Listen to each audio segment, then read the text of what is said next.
machines back into their 1970s prime and in the ring for Fight of the Century 2?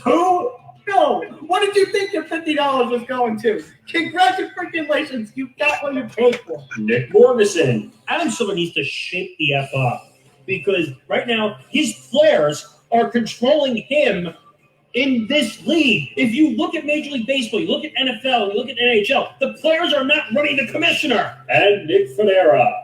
It's like suing the Wizard of Oz because you don't realize there's actually a guy behind a curtain. Empty the bench starts now. Hey, Mark Zuckerberg, you suck. I think that may have been our best intro ever since we started doing these a few weeks ago. And I think that's kind of appropriate for our very first, well, technically our second Twitch stream, but our very first of our traditional episodic series. Based on that, by the way, welcome to Empty the Bench episode number 83. Welcome, everybody watching on Twitch. Yes. To... Empty the bench. You're welcome. Technical problems right away. I took the words right out of my mouth. This is Empty the Bench. What you saw on Thursday was just us watching the draft, reacting. But this is our formal series, our formal episodic series. We've done 83 episodes of this now. Actually, we've been doing a lot more considering you go back to the days of the Unspoken Podcast, which started on New Year's 2017. But this is going to be, our traditional show. We'll talk all the big topics. We'll go through all the headlines. You'll hear us rant. You'll hear us make some weird comparisons. And it's just one big sports talk party. You see our socials right there across the bottom. If you want to follow us on all across social media, especially on Twitter, as you see our Twitter handles scrolling across the screen. But other than that, guys, welcome to the bench. We hope you have a good time. And let's just get right into it. So, well, let's say one thing. Are we happier or angrier than Aaron Rodgers at the NFL draft on day one? Happier. 5,000 times happier. Well, Aaron Rodgers and the Packers decided to make a stir on day one of the NFL draft, where, if you saw in our stream right at the beginning the other night, we get the rumors from a Denver radio station that... Before we do that, I also just want to say, always tune in every Saturday here on Twitch at 3 o'clock Eastern, noon Pacific. Please make sure to give us a follow and give us a subscription, leave comments. We want participation. We want to see you watching and enjoying this show. And yeah, we hope you have a good time. But yeah, let's get into NFL draft recap. Obviously, the big story. Now, last year, I remember us going through pick by pick, and we kind of buried the big story at that time, which was Jordan Love. Even though we said it was a big story, we never really talked about it until later on in the pod. But this time, I think it does need to bring up, for the second year in a row, the Green Bay Packers are the big story. And yet, in this scenario, it's not so much about who they drafted, but about the potential issues that kind of arose when, like, last year's draft happened. So last year, if you guys remember, late in the first round, the Packers took Jordan Love, which surprised everybody. It was probably the pick of the first round and made everybody question what the hell is going on in Green Bay. Well, Aaron Rodgers goes on to win an MVP, and then the Packers end up blowing it in the NFC Championship game by not giving Rodgers the chance on that final drive by kicking the freaking field goal. Stop me if that sounds familiar. Let's put it this way. It's like Nick said on the stream the other night. It's like taking a kielbasa and shoving it up the Packers management's ass. And basically... did I say that? You said something to the effect of that. Yeah, I must have been delirious when I said that. But if you remember, Rodgers and McCarthy were butting heads before McCarthy's departure. Well, once again, Rodgers is butting heads, reportedly, with front office management of the Packers. And this does stretch back to a little bit of last season. If you remember, they were talking about potential moves at the trade deadline, namely one Will Fuller. But the Packers were kind of like, yeah, we're kind of broke.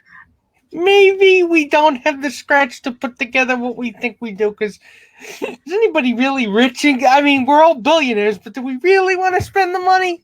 Let's put it this way. Let's put it this way, though.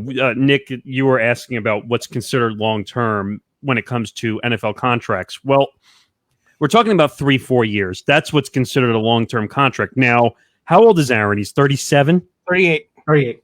So he wants to be Tom Brady. Now, I think Aaron Rodgers has a little more ability when it comes to moving around the field, so maybe he can last into his 40s. But at the same time, in my opinion, Aaron Rodgers does not want to be there anymore. No, and that's the news that dropped on Thursday afternoon. Of all days, the hours before the NFL draft. So there was a report. Actually, we're not even going to talk about the Denver report first. The first came out was this weird San Francisco report that the Packers were offered Aaron Rodgers in exchange for a bunch of picks, including number 3 overall, a bunch of players, including Jimmy Garoppolo, and the Packers declined. Now, a lot of people have screamed fake news at that report, including one Adam Schefter, who reported that the Packers had received no trades. However, it was from I believe a San Francisco source that had said, and even Rappaport had said such a trade was made. But whether that was true or not, what was true, or reported true from all parties, was that Rodgers was unhappy. He wanted out, and he wanted reportedly to be traded out west somewhere, either to San Fran, to Denver, or to Las Vegas. We're missing one factor here because everyone's saying it could be fake news reports or maybe some of it is right, some of it is wrong. The point of the matter is he's unhappy. Well, yeah. What I was going to say is that the Packers could be covering this up. They might actually be having trade talks. We just don't know what's true and what's not. I don't think we would. I mean, think about it, really, because we've seen a lot of, in terms of quarterback movement this offseason, we've seen a lot of smoke and little fire. Because remember, before the sexual assault allegations, all 11 of them. You're talking about Deshaun Watson? Yeah, against Deshaun Watson. And we do have an update on Deshaun Watson, but very minor. So right. We will get to that. But my point being is that before that hit, you were hearing trade talks pretty much every other week. Every single week on the show we were talking about it. But you also had the Texans at the same time saying, we're not going to trade him. And in this scenario, I mean, there were trade rumors with Denver, including some Denver sources saying that they were pretty imminent. That they were close. The words that were used is that they were on the doorstep making the deal. When they were on the clock. Now, of all days, first of all, to put out trade reports, what day would that be? The NFL draft. Of course you would put rumors out on the NFL draft because the NFL draft will mask any report that's coming out during that day. Plus, it's always the time when the most assets are changing hands. So, I mean, looking at this from like a bird's eye perspective, and I said this on the stream the other night, I really do feel like that Brady winning a championship in Tampa and essentially, going and plugging and playing and winning a championship, I think kind of lit a fire under Aaron Rodgers' ass, if I'm going to be honest. No, but why does it matter? I think that he wants to do that. I think that if Tom Brady can win a championship with another team in his first year of getting there, why can't I? Okay, so now to my point. Could a trade, potentially be made? Is it true that Aaron Rodgers wants out? I could see it. Now, going to Nick's point there, let's focus on Denver. Now, you talk about potential weapons that Rodgers could have. Now, yes, right now he has Devontae Adams, one of arguably the best receiver in the NFL right now. But down over there in Denver, he would have Cortland Sutton. He would have Jerry Jeudy. He would have Noah Fant. And I think the oldest of those guys was drafted in 17 or 18. So they're all very young. You have Melvin Gordon, who's aging but reliable. So he could always pass it up there, although Gordon might be suspended for the first, I don't know how many games because of that DUI. But here's where that goes. But do they have something to offer the Packers for what Aaron Rodgers is worth? Yeah, that's the problem. That's the problem. I think that's the thing. I just mentioned the guys he would have as weapons. I guarantee you the Packers would ask for at least one, if not two, of those weapons. Well, Absolutely. I'll throw you one wild card team, and I might be nuts when I say this team. The Cleveland Browns. I really don't think they're giving up on Baker Mayfield that easily. No, but think about it though. They have a lot of weapons. They have a halfway decent defense, which we've seen over the past couple seasons starting to improve. They have offensive weapons. They have the running backs. It would make sense to go if Aaron Rodgers wanted to go to Cleveland. Cleveland would take him in a heartbeat. For Aaron Rodgers' sake, yes. For him, his mission that he wants to pull a Brady, win a championship at his old age, yeah, I could see it happening. But again, I think the Packers would want a lot of those weapons, and I don't know if Cleveland is willing to part with any of them. You know what I would do? You cannot tell me that Denver is happy with Drew Lock. What do they see in Drew Lock that they are nothing? Nothing. I mean, there's nothing. He's decent, but this is one of those bland as dishwater kind of quarterbacks. Yeah, he's the atypical quarterback that John Elway loves. But I would trade OBJ for Aaron Rodgers if Cleveland went to Green Bay and said you want to make a deal. I would. I think the only reason that OBJ might get swapped in a potential deal with Cleveland for Aaron Rodgers is because, number one, the big contracts, and number two, Cleveland has proven that they can go far without him. Jarvis Landry has, when OBJ went down last season, Jarvis Landry really finally stepped up. I think he became, what he should have been down in Miami. Right. And I think OBJ might find himself out of the league soon, to be quite honest. But the point here is, I don't know if what Green Bay would ask. I don't know if they would, be willing to part with Aaron Rodgers. And again, Aaron Rodgers has, he has great weapons around him. Aaron Jones is perhaps arguably the best running back, at least top 10 best running backs in this league. Devontae Adams, arguably the best wide receiver in this league. Well, Robert Tonyan. The one thing I would say is, in my opinion, this is the comparison I would make with OBJ if they were to make a trade. OBJ is turning into Ocho Cinco on the field when it comes to antics, and he's a good football player, but he's got a lot of antics. I could see if he trade, maybe Green Bay says, "Oh, maybe we can rekindle the light if we made that trade." But again, I don't know if Cleveland is willing to part with Baker and OBJ, and I don't know if Green Bay is, I don't know if Green Bay is willing to accept Baker and OBJ for Aaron Rodgers. But we have rumors right now that Aaron Rodgers might even retire and go host Jeopardy for all we know. Hey, that'd be exciting. I've never seen a quarterback actually use Jeopardy as a bargaining chip. What kind of weird reality are we living in where that's an actual viable option? Could be.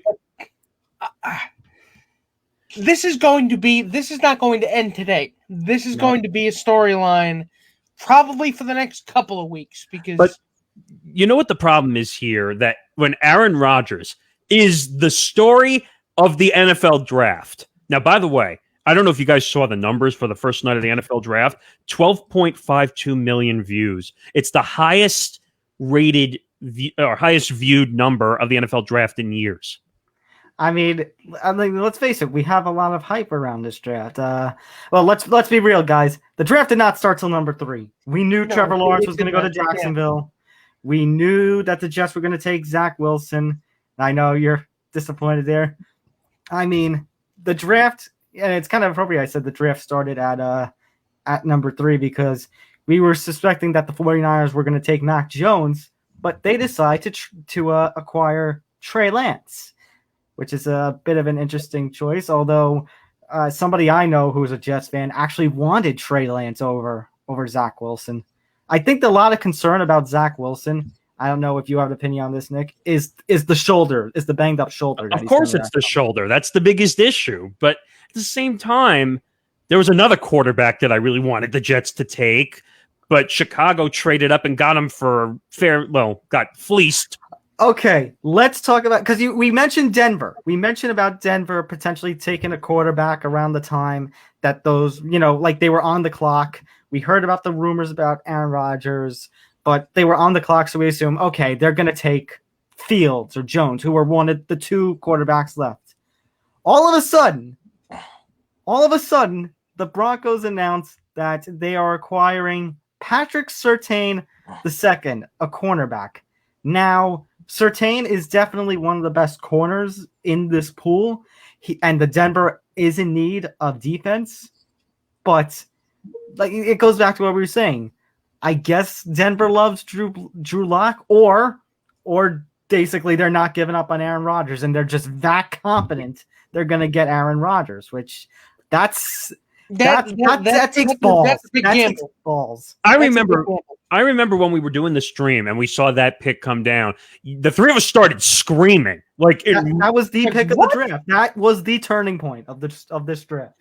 Well, and then the Giants. You chart the ripple effects from there. Well, and then the Giants completely fleeced the Chicago Bears. Yeah, so Jamar Chase, Jalen Waddle were already off the board, leaving the only wide receiver of the big three as Devonta Smith.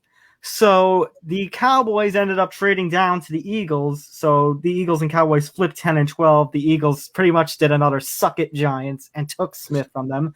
So Gettleman goes, oh yeah, traded down with the Bears. So the Bears got 11 and the Giants got 20, a first rounder this year, I believe a fourth this year and a fifth next year, all for just the Bears to acquire Justin Fields, which Fleece! One, fleece. Two, I guess the Bears are that desperate for quarterback help. But I mean, when you had, the likes of Trubisky and Foles, you had what I call the four horsemen of the quarterback apocalypse. You're leaving out a name. What? You're leaving out a quarterback name. I was just giving examples of the. No, two. but what about Andy Dalton? Andy Dalton. Oh yeah. But my point, it was those three guys and I believe somebody else. But my point, you had the four horsemen of the quarterback apocalypse. They were desperate. They wanted Justin Fields. So I wanted Justin Fields. I know you did. And actually, we're talking about quarterbacks. You know what else was a ripple effect?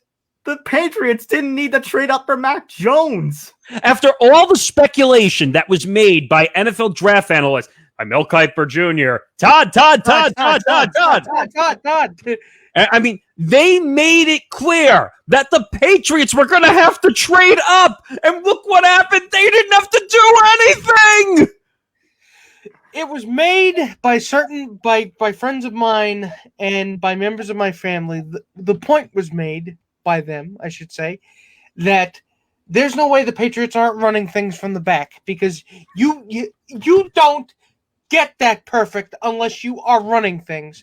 Unless you're pulling somebody's strings somewhere, it doesn't end up like that. I mean, so now they have a veteran talent like Cam Newton, and they have a young rookie like Mac Jones, who they didn't even need to trade up for, and they're gonna get most of their defense back after most of the defense opted out in 2020.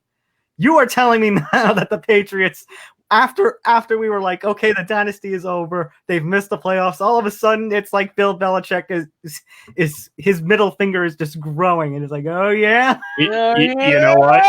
I'm going to say what I said on the stream the other night, and the two guys who are with me here looked crazy at me when I said it. The Jets are going to go 0-16. I don't know, only because. Well, we'll get to the Texans in just a little bit, but let's finish out some of this recap. So, Cardinals taking Zaven Collins. I think that was a big get after they lost Patrick Peterson. All right, so let's talk about the Giants fix. So, they had Kwity Paye. They had Kwity Paye on the board, and instead they kept with the wide receiver plan and drafted Kadarius Toney. So, Kadarius Toney apparently was, learning it now under, like 1, 2, or 3 spots under the big three. And the Giants were like, okay, since we don't have the big three on the board at 11, and they saw the Chicago was desperate, they said, we'll trade down. And originally on draft night, on night when on the draft, you know what this reminded me of? 2019 when they drafted Danny. And it's like, yes, by position, it was the correct need, but they had a talent, like in 2019's case, the defensive Josh Allen down in Florida, on the board waiting to be taken. And it kind of upset me at first. But now we're starting to see, like, apparently Dave made another trade that we didn't know about. And the Giants were able to acquire Azeez Ujulari, the defensive end, at 50, which I'm surprised Ujulari dropped that low. I'm surprised nobody took him. And he's a stud. He is a sack. And now for me, in terms of the Giants, it's kind of a mix of last year's draft and the year before. In that I was disappointed by the first, pick that they made of the draft. But now over time, it's coming into like last year, where now they've drafted a bunch of defensive players. I wouldn't be surprised an offensive lineman is taken with their last 3 or 4 picks. Now you're starting to see, it goes back to what I was saying last year about last year's Giants. Now you're starting to see the offensive line kind of mesh, and you're starting to see a good core of players to build around. But I was going to say, with how Gettleman, is supposedly on the hot seat, with how the Jets now have Wilson, and Danny entering his 4th year, I think the big New York spotlight is on Danny right now. If Daniel Jones doesn't perform, his ass is going to be out of New York. If Gettleman is now, I'm surprised they got Barkley's 5th-year option. They were teasing they weren't going to do it, and it went back to what I was going to say. If Gettleman was gone and Barkley was gone, Danny would have to be gone. I'm surprised that they picked up the option on Barkley. I mean, because he's been hurt for the last 2 years. But I think part of that is also when he is healthy.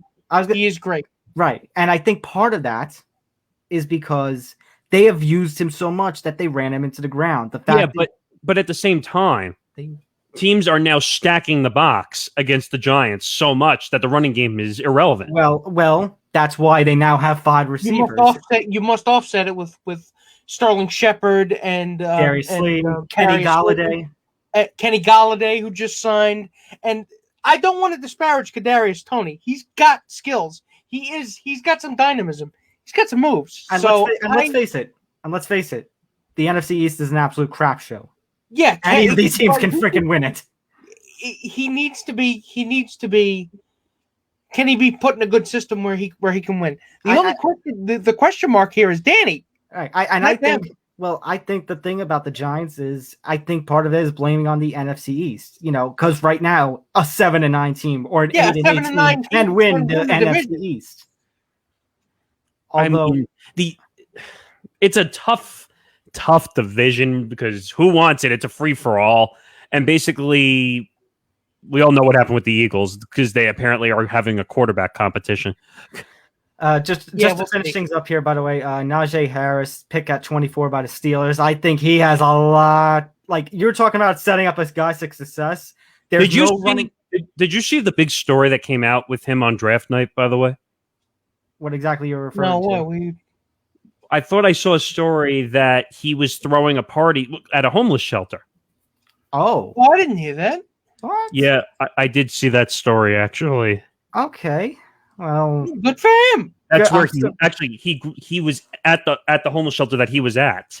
That's nice. There you go. That's okay, nice.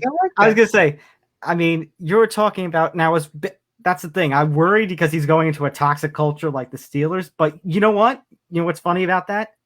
I'm getting, from a good perspective, vibes of when Le'Veon Bell was first drafted. He's set up for success. He's going to be the RB1 over there. Who's he going to have? Jalen Samuels as competition? I mean, and just the amount that he breaks out and his speed, that you're talking about a guy who is really set up for a major, first year. I mean, in terms of dynasty rookie drafts or fantasy, he is the clear number 1 right now. You also have Travis Etienne for Jacksonville. And I got to say this. Travis Etienne. Now, I hate Urban Meyer's comments about how he's going to be the 3rd down back behind James Robinson and Carlos Hyde. I love how you're making comments before you're even at spring ball, knowing what's going to happen. Yeah. Why are you putting him behind Carlos freaking Hyde? I don't get it. But my point was going to be just, for as bad as Jacksonville was last year, 1-15, they are set up for success. I mean, look at the rest of their division. The Texans are another shit. The Indianapolis, you got Carson Wentz. What the hell are you going to do there? And the Titans will be the toughest competition. Titans still have a hell of an offense, but even their defense is kind of all right. So wait a minute. I have a piece of breaking news though, from an Aaron Rodgers standpoint at the Kentucky Derby, because that's where he is right now. So he declined to talk to NBC. Mike Tirico mentioned Aaron Rodgers told him he was, quote, disappointed that news has come out of his rift with the Packers. Tirico says Rodgers expressed how much he loves Green Bay. So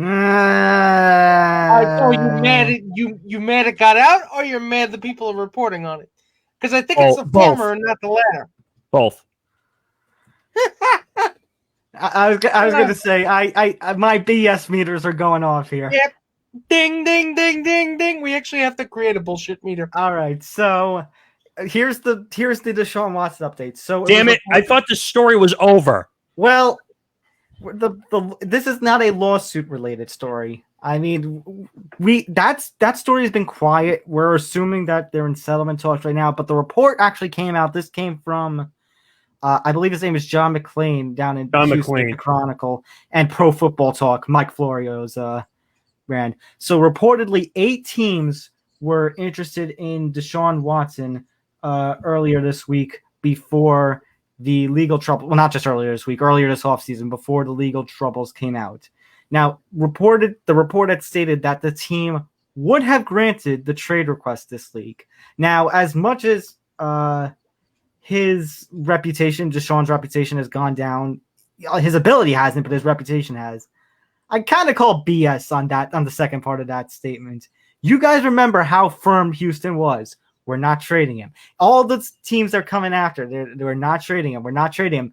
We traded away DeAndre Hopkins. You know, Bill O'Brien's gone. JJ Watt. We released JJ Watt. Right, but no, we're not. We are not giving up. We think we have the ability to succeed. So here are the 8 teams, by the way. The 8 teams were the Jets, the Dolphins, the Panthers, the Broncos, the Niners, the Patriots, the Bears, and the Washington football team. Now you look at some of those teams. They all made quarterback-related moves over this last month when it was clear that Deshaun wasn't going anywhere and had the legal troubles. The Panthers now have Darnold. It's not going to be the Patriots. They just got Mac Jones. I mean, right. The Broncos obviously are in the Rodgers rumors. The Bears drafted Justin Fields. Anyway, so you were talking about 0-16. So here is my point about, from the Texans' perspective, all these teams kind of avoided a bullet. But you were talking about a team, Nick, that is going to be in big trouble and probably will finish last this season. You're looking at it, the Texans.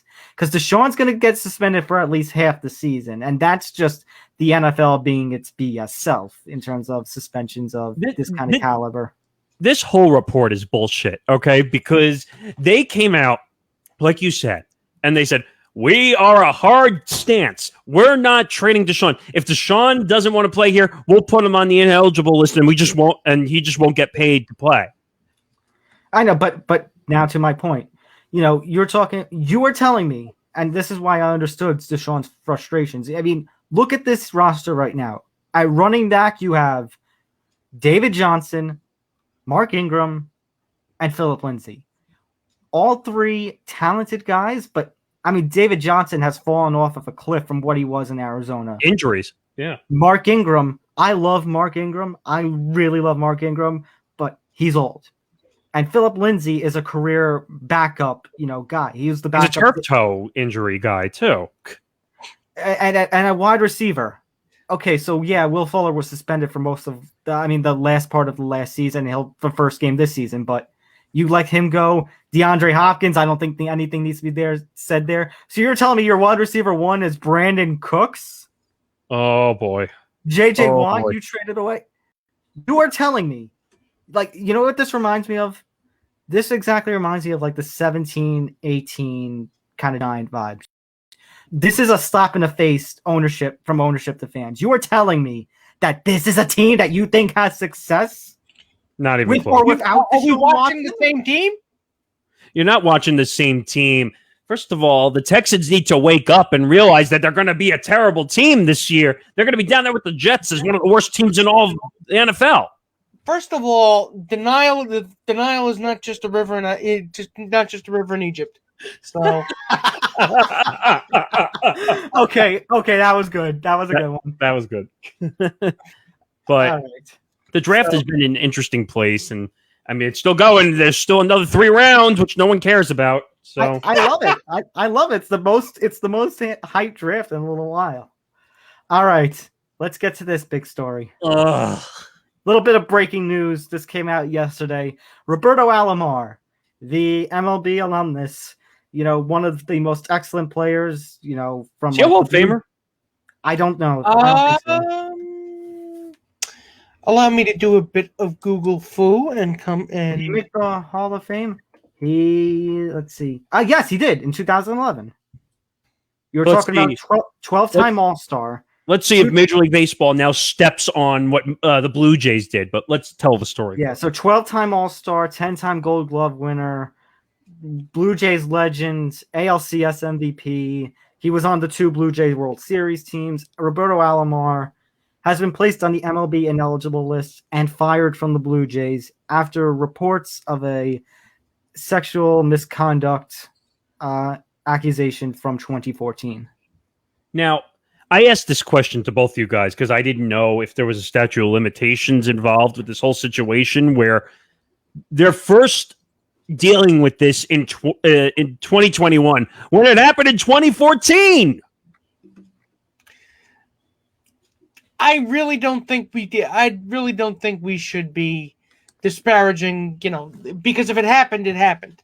No, that's fine. You do have to believe the accusers. So what Nick and Nick are talking about is we did a little research right before we went on the air, and apparently in March of 2016. Now, I say I don't know when he was hired by the Blue Jays to be a, what do they call it? He worked with the organization as a consultant. Okay, he was hired in 2011. So we're under the assumption that this took place in Toronto or in Ontario somewhere. Ontario in 2016 pretty much said statute of limitations on sexual assault cases they're done. So that being the case, it's not like it is in this country where the statute of limitations is 2 years. Would have run out by now. It would have been out by now. But again, we must. I really do think that, and we were saying this before we went on the air, that the MLB has been remarkably.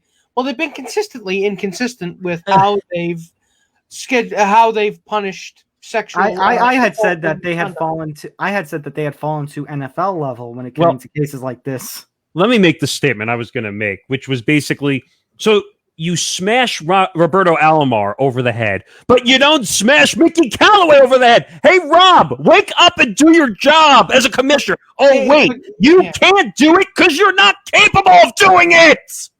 It's what are you waiting for at this point? I mean, how many more stories can none? Right. None. And keep in mind something, gentlemen. This is like similar to what we talk about with like the First Amendment. We were talking about the statute of limitations and all this accusation. Yeah, for criminally, maybe Roberto Alomar can't exactly, be held liable for what happened. But I'd say, but this is civilly, first of all, and yes, the statute of limitations, there is none. But even then, maybe he's protected, court-wise, but organizations can still take action on something, and clearly they have. Yeah, but it took them 7 years, obviously. But at the same time, Rob Manfred's got to wake up. It really does seem to me like they were perfectly content to sweep this under the rug until somebody found out. When did the Blue Jays and MLB discover this? Is the question. They probably knew. They just didn't want to deal with it. I would imagine he's been working for you because they were talking about how MLB. Well, they were talking about how MLB was doing the whole big investigation into their league this year, which goes just directly to the point of all the problems that are going on with the Mets. From the report on Mickey Callaway, the former Mets manager, now with the Angels, I believe, and with Sandy Alderson. As to the report earlier this year that the Mets, human resources department was more about pleasing management than these actual accusations. All right, there's a difference between pleasing management and following the rules, for crying out loud. You know what? The whole Mets management should be fired and thrown in the deep pit of despair at this point. You can't say that the Blue Jays leadership is blameless in this, especially if this happened under your purview and you did nothing about it. You should not be able to get away with that. No. I just don't understand. Now, if you look at some of the other parts of this report, the Blue Jays removed his banner from the Rodgers Center and they removed his name from the level of excellence. Now, I'm reading some of the comments on Twitter from the report. Some people are saying, why are you removing his banner? The banner has to do with his play on the field, not off the field. So somebody, there was a comment I saw, I think it might have been on Twitter, this tweet, I forget who wrote it, but someone, it actually kind of made me laugh, that it's kind of like divorcing, and yet leaving a picture of your ex-wife like on the living room table. I'm sorry, though. I hate to do this, though, but Rob Manfred is the worst commissioner in sports right now. He is. Is there? I swear, we need a freaking worst commissioner. We do. We need a worst commissioner competition, and at the end of the year, we need to tally up all the mishaps, all the screw ups, all the faux pas, and all the covering up criminal behavior. No, but tally it up and crown a worst commissioner. Is there an argument against what I'm saying, though, or no? No, you're being proven more right every day, and that's what's scary. It's scary that Rob Manfred and Adam Silver, like, this always used to be Roger Goodell's or Gary Bettman's. Yes, but Silver and Manfred have seemed over the last year to make it a competition. No, I mean, Adam Silver is incompetent, and if you heard it in the intro, I said that his players are taking over his job as commissioner. But Rob Manfred is totally ignoring legal issues and sexual assaults, and he's a lawyer. He's a lawyer. Wow, tell us how you really feel. He's a lawyer. He can't be ignoring this stuff. I mean, Jesus. Moving on. All right, so let's take a look at some of these other Speaking big of stories. blood boiling. So, UFC 261 last week. So, obviously, it was the first UFC event with fans in attendance, full capacity fans in over a year. There were no COVID restrictions. They handed out face masks, UFC face masks, but you didn't have to exactly wear them. The card itself, though, oh my God. I am the MMA person on the show, and I will be brutally honest about the action inside the cage. This is honestly up there as one of the best UFC events of all time. It was freaking amazing. Even involving one of the Paul brothers, and we know you're no fan. Okay, so let's talk about. I can't believe we have to talk about Jake Paul again. But so Jake Paul, he just seems to be popping up like a bad penny. So 1 week after the whole Paul Askren fight, which you heard my rant in the intro, Jake Paul arrived at the VyStar Veterans Memorial Arena in Jacksonville. I guess he was a guest in attendance. And, oh my God. Okay, so anytime there was a freaking lull in the action, the entire arena in Jacksonville went on a massive "fuck Jake Paul" chant, which had me laughing, rolling on the floor throughout the night. Are you surprised? Are you like that? Are you really surprised? Guys, did I not tell you during our pre-show meetings that Jake Paul is pretty much considered persona non grata in the MMA world? Yeah, but here's the thing. UFC wants attention. It's all about, not just UFC, any sport is looking for influencer attention. Okay. So Jake Paul has 20+ million followers. When he shows up to an event, they're going to show him. Right. Yes. And they did show him, but it's just funny how the crowd was so anti Jake Paul. Daniel Cormier got into his face. And the thing about these, could they have been doing that for effect? Like as a work? I don't think so. WWE? I don't know. I don't think so. Let me tell you why. Because of that post that Jake Paul made on social media a little while back. About calling out Dana White. Remember the one you were... that. I love that tweet. That tweet was amazing. So Ben Askren, for those of you who forgot, got $500,000 for that fight. Now the UFC has had a history, of potentially, accused of not giving fighters enough pay. The fighters apparently only get 10 to 15% of the revenue that the UFC makes, Wow. which is a lot less than like the 40-50% we always hear with the big four of sports. Now, of course, boxing is a completely different world because you have the different promoters, coming together and making a deal. This isn't like the UFC. Like UFC has independently contracted fighters. So the UFC gets to say, okay, it takes place at this event, this arena. This is what you make. This is what you make. You're talking about different promoters in the boxing world. Wait, so if you're saying that was not a big amount of money by any stretch, are you saying that the UFC just had $500,000 to throw away to Ben Askren? No, the UFC did not pay Ben Askren. Who paid him then? Triller, the boxing promoter. Oh, Because God forbid that the fighters actually get paid for the work that they do, but God knows it. So then why doesn't Triller just take it all over and do it themselves?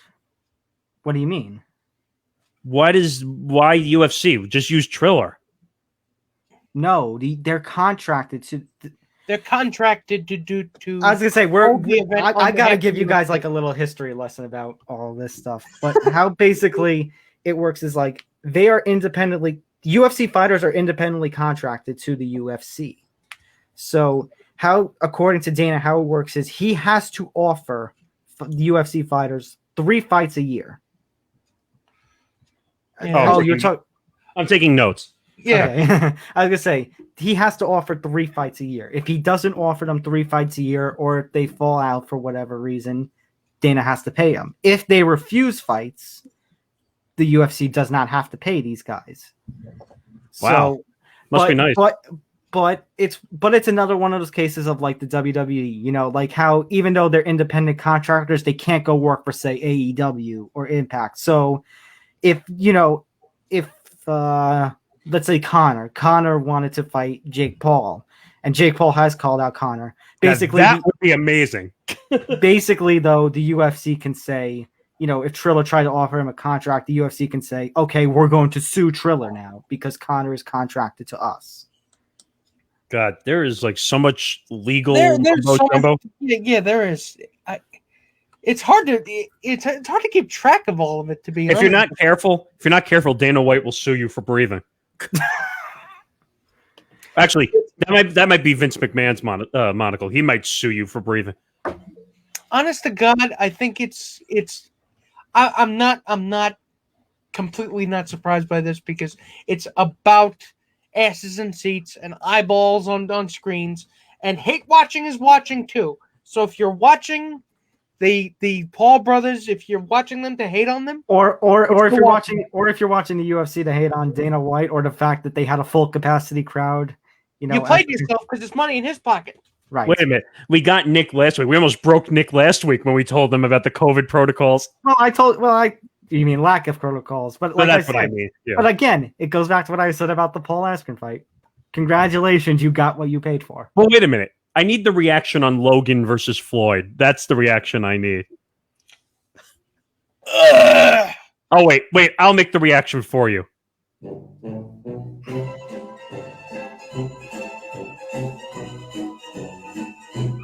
Why do you keep making these mistakes? Well, first of all, keep giving you the benefit of the doubt, and why do we keep giving you rope and you hang yourself with it? Well, first of all, it's an exhibition fight, so it's not going to count on anybody's official record. Wait a minute. Is it 3 1-minute rounds? I thought I heard. No. So it's like the beginning of it's like the first opening 10 minutes of Rocky. Rocky 3. Yes, it's Thunderlips versus Rocky, but a lot less shittier than Thunderlips versus Rocky. All right.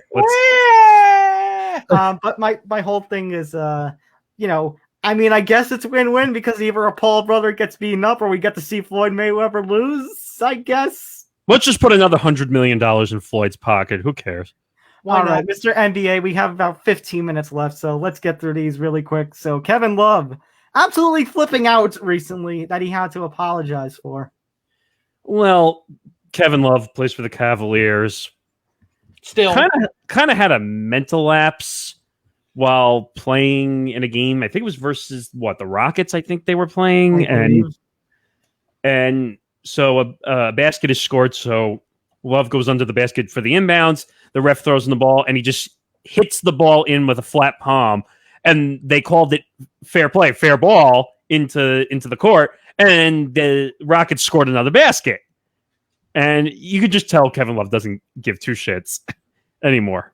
Well, I mean, on one hand, the Cavaliers, it's like we said when they were, running out of time with LeBron, that it was going to be like the first time LeBron left, that once he left, they were going to turn to crap. And guess what?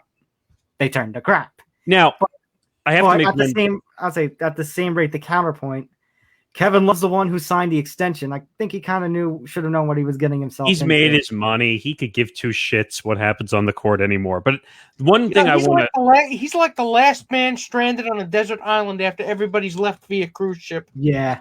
The one point I need to make, just so it's very clear, and it's a serious thing, he's dealt with some mental issues, mental situations, and he's one of the biggest talkers about mental health in the sport. In the sports world. Right. So let me walk back a little bit and say I understand what he's going through, and it's not helping through the last year plus what we've been going through with COVID. But it doesn't mean you can have a mental lapse during a game that you're trying to win. I don't get it. Let's go back now, gentlemen, to MLB. So Jeff Bridges, the general manager of the Colorado Rockies, has resigned. And I mean, it just brings to an end. Yes, you have a belief here, but it just brings to an end a tenure that, let's face it, kind of disappointing. You had talents like Nolan Arenado, Trevor Story, DJ LeMahieu, Charlie Blackmon, and they couldn't really get past the first round of the playoffs. Now, if you want my take on why they couldn't succeed, well, I mean, the pitching. They have implemented for the last few years a pitching system where they depended a lot on guys who are really, 4, 5, AAA starters. You get what I mean? They had one decent starter over the last decade, and he completely lost his mind after he left Colorado. Do you know who that is? I feel like I should, but I don't. It's not a very common name, I'll say that. Who? Ubaldo Jimenez. Oh, yeah. Well, I'll say, and they do have another pretty good pitcher now in Marquez, yeah. Who's been good considering that ballpark yields home runs at a clip that's ridiculous. He keeps it in the park. He keeps it down. And Bridges did not build that team when he found it, right? No. He was installed to help them take the next step. By the way, and they didn't. Instead, I think they went 5 steps backwards. Instead, I think they went free falling off a cliff. So the moral of the story here is, don't let Jeff Bridges babysit, because he'll probably end up selling the baby for a broken vacuum cleaner or something. But at the same time, Nolan Arenado won it out before Bridges. How do you say his name? Bridges got there. So I think it was just a matter of time that Nolan Arenado got traded. Now, first of all, when they say that it was a mutual agreement that he resigned from the Rockies, that is the biggest load of bullshit I've ever heard in my life. It wasn't mutual. He walked away because the team is a disaster. And on top of that, he didn't want to deal with this whole issue with the All-Star game being moved to Colorado. And to be honest with you, I think it's more of a "you can't fire me, I quit" kind of thing. I don't blame him. I mean, we know the whole Colorado situation is a bust and a nightmare. Yes, but at the same rate, I think he kind of deserved to be parted ways with, because, again, Colorado fell off a freaking cliff when he should have been, he should have worked on the Nolan Arenado situation a lot better than he did. He should have been able to, the fact that we have DJ LeMahieu right now on the Yankees for only $90 million over the next 6 years. I mean, it's an absolute insult. All right, one more. We have a couple more stories after this, but this is the last big story. So the NHL is departing NBC. They have been with NBC since basically they came back from the strike, the last lost season of 04-05. And now they are gone from NBC. Starting next season, they will be on ESPN, of course, which we reported earlier this year. And now they have signed their secondary TV deal with Turner. Yeah, wait a minute. Say that again so people can hear what that network is. Turner, as in TNT, TBS, basically ESPN. Actually, ESPN and Turner both have the NBA and NHL. Yeah, that's what's interesting, though. The two biggest networks that carry the NBA Now and have the now NHL too. they take on the NHL, and I'm like, wait a minute, who the heck is going to call the games for And Turner? that's gonna cause a lot of schedule. I mean, there's going to be a lot of overlap over those. Well, I know ESPN is ESPN Plus, and they're going to utilize that to the full advantage with this deal. But Turner doesn't have an over-the-top net thing, don't they? By the way, can we talk about how streaming is going to destroy how many games you can watch over the next couple of years? Like your games, some of your games, you're not going to be able to watch because they're going to be exclusively to a stream. Just pray that regional networks still hold up. Just pray the regional networks still exist at this point. But am I the only one that's kind of excited about hockey going back to ESPN? I want all the old school stuff back. I want all the old school graphics. I want the theme song back. It's interesting. But it's not just a nostalgia thing for me. I think it's like you're exposing them to a different a more suited audience for them. For NHL, ESPN, and Turner, huge wins. This is the biggest loss NBC could have. Who's your sports department now? You have Sunday Night Football, and I think you have a NASCAR deal, and you have horse racing. You have horse racing. But that's, you have WWE as well, but you're shutting down NBC Sports Network, but the plan was for Wednesday Night Hockey to move over to the USA Network. Now, I don't understand the move. I think it's good for ESPN because you have guys like Barry Melrose and John Butchergross and Steve Levy and Linda Cohen and give it throw Don LaGreca in there. You have guys that do hockey that now can actually have a platform to do something. Right. So again, big win for everybody but NBC. And NBC, well, good luck with your sports department. Better not lose the NFL. Yep. All right. Here's a funny story. So remember Paul Pierce getting fired for being in the strip club and streaming it? Well, he apparently hinted at a next gig, and he filmed himself now at some sort of weed factory. So, is it a weed dispensary or is it a hydroponic farm? I saw a stack. It looked like a weed plant almost. Yeah, there were plants all around him. But as in the plant itself, or a plant like a factory? It looked like being in the Field of Dreams before he cut it down in the Field of Dreams. Well, in a high version of the Field of Dreams, but at the same time, if you build it, will come, man. I promise. Since when did ESPN become the morality police? I don't know. Especially if you read the book about their origins and knew how much blow they were doing back in the day. That's what I'm talking about here.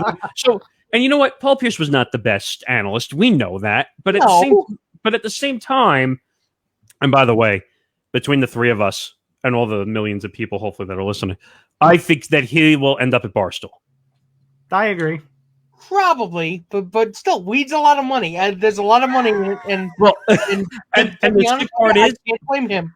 And the sick part is, Barstool will blow him up to no end if that's where he ends up. He will do amazing if he ends up on that platform. All right, one last thing from us here. 2 sets of bad umpiring. So, all right, these are 2 different calls. So earlier this week, there was a call involving Angel Hernandez, and I can't even get. I'm sorry. Right. I had to check my glasses because I couldn't see anything. All right. So there was okay. Let me talk about the other one. So there was a game between the Brewers and Marlins earlier this week, and there was a normal ground ball. There was a normal ground ball to the pitcher. Pitcher throw to first base. There's an out, but then comes a call of obstruction, some sort of interference that the fielder interfered with the base path, even though it was a clear ground out, prototypical that you see in MLB.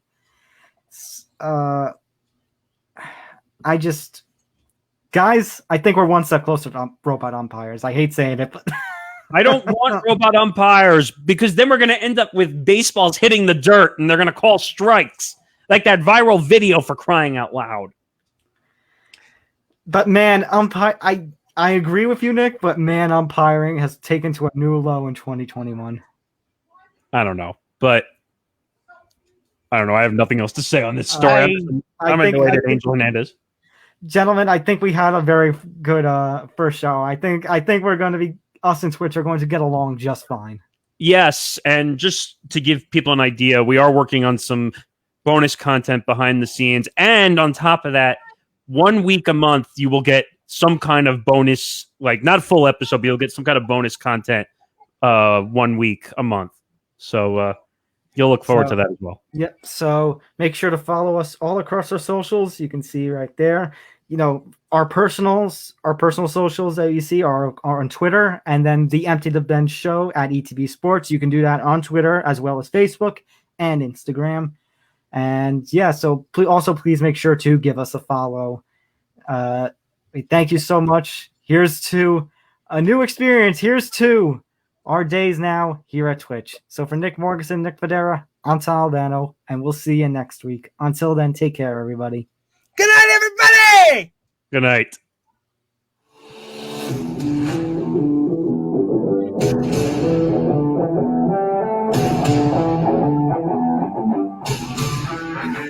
No.